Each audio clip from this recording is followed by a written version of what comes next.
Welcome back, Tag Radio listeners. Coming to you live, post-game on the patio from Miami, Florida, a.k.a. South Beach, with T and G after a huge Game 6 clincher for the Mavs to win their first NBA championship. Emotional. It's almost unbelievable right now, and I just want to get your take, T, on the journey, really, for the Mavs, not only throughout the playoffs, but throughout the whole season, and what it means to beat a team like the Heat. Man, just for all the diehard Mavs fans out there, they know they're feeling the exact same feeling that we're feeling right now. To put so much, energy and invest so much time in this team and put so much on the line. It's really emotional, and especially for the city of Dallas, especially since 06, since that. Yeah. It is it's just tough to put into words how great this moment feels right now, and this entire playoff series, how everything's gone, and to beat the Miami Heat. Of all teams, the Miami Heat in 6 games. Winning 3 in a row. It's I can't put it into words. Grant, tell him something. I can't. It couldn't be better. No. G, who is it most special for? Name a few people within the Mavs organization and on the team that it's most special for. Yeah, I mean, you have to go with Dirk first, obviously. Guys like J. Kidd, Stojakovic, Jet, all those veterans who have been there. I mean, Marion, Tyson, everyone has just been fighting for so long. So many guys that have come so close and fallen and not actually grabbed it. And, the list goes on and on. 12 deep, Cardinal. 12 deep. Better team. Carlisle. Team. Everyone. Team. Cuban.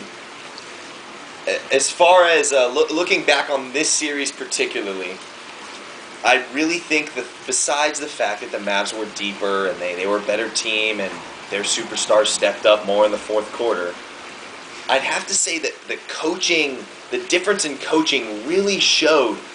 I mean, let's talk about the change Spoelstra made tonight, and did it really make that big of a difference by starting Mario Chalmers? Not at all, and Barea showed that. Like, the whole thing was, we made the adjustment to start Barea, and people looked at it, is that a panic move? Is that a distress? Like, who knows? If JJ shows up, plays 2 great games in the starting lineup and 3 tonight. So they make that move to start Chalmers, and did it make a difference? I don't think so. JJ still performed well and was in the paint, in the lane, knocking down big shots, assists. And the Heat, Chalmers was kind of their spark plug. He was kind of their Half-court shot at the end of the quarter guy? Yeah. He was their coming off the bench. They don't have a 6th man, though. He was their spark plug. He was their spark plug, and did it make a difference? I mean, we could say no because we won the game. If he would, they would have done it earlier, maybe we could say something different. Yeah. We made the adjustments we had to make to win a championship, and they did. Not absolutely. Maybe if they would have, who knows if the outcome would have been different. But when you look at it, we made the adjustments. They didn't, and when they did, it wasn't soon enough. So it's a little too late. A little too late. And really, by putting JJ in the lineup earlier in the series, it kind of shut out Page's minutes within the bigger picture. It moved the minutes around at all, and it really opened an opportunity for guys like Cardinal and guys like Mahimi to come into the game. Gee, talk to me about those guys and talk to me about how they know their roles and how it really made a difference, especially in Game 5 and 6. Yeah, I mean, those guys, they just, like you said, they know their roles. They know that their role is to go out there and play as hard as they can, always to be sprinting around on offense, setting picks. On defense, you're always flying around, always helping.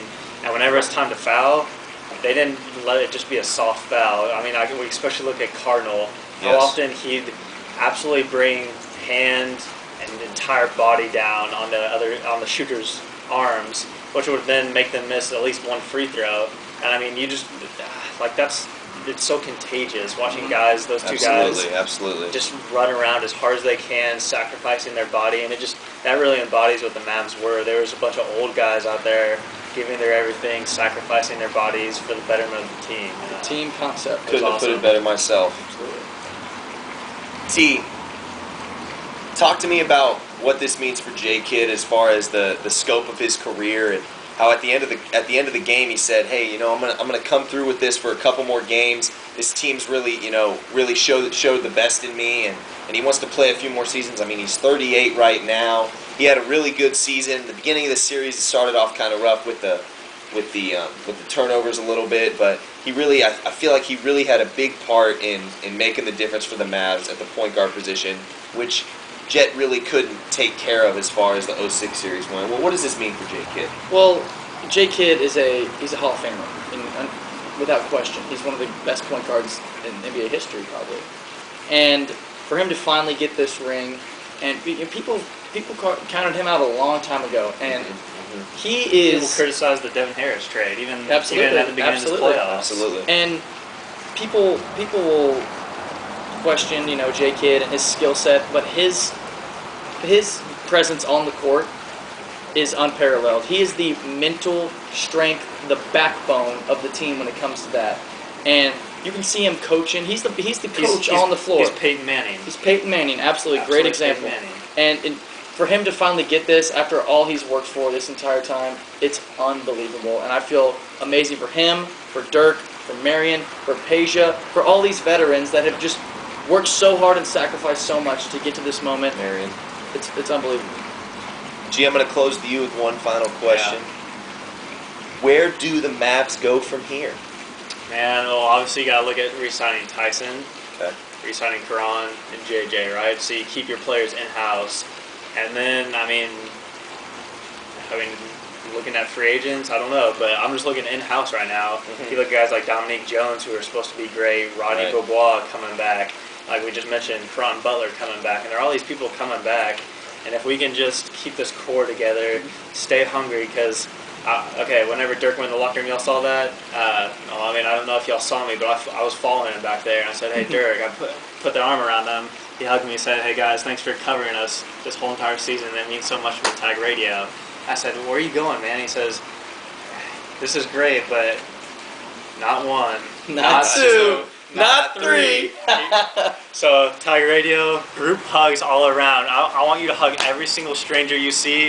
If they're a Heat fan, you give them a hug and you say, Nice "Not try. this year. Good Nice game, try. guys. Hey, for everyone at Tag Radio, we're in Miami right now, but we're going to be back in Dallas. We're taking the red eye with the team. We're going to be at the parade tomorrow. We want you to see there. We want to see you there wearing your Tag Radio t-shirts, chanting "Grow the Show." But more importantly, we want you to be a Mavs fan. Be loud, be proud. Remember this night. Go Mavs. Remember this night. We love y'all.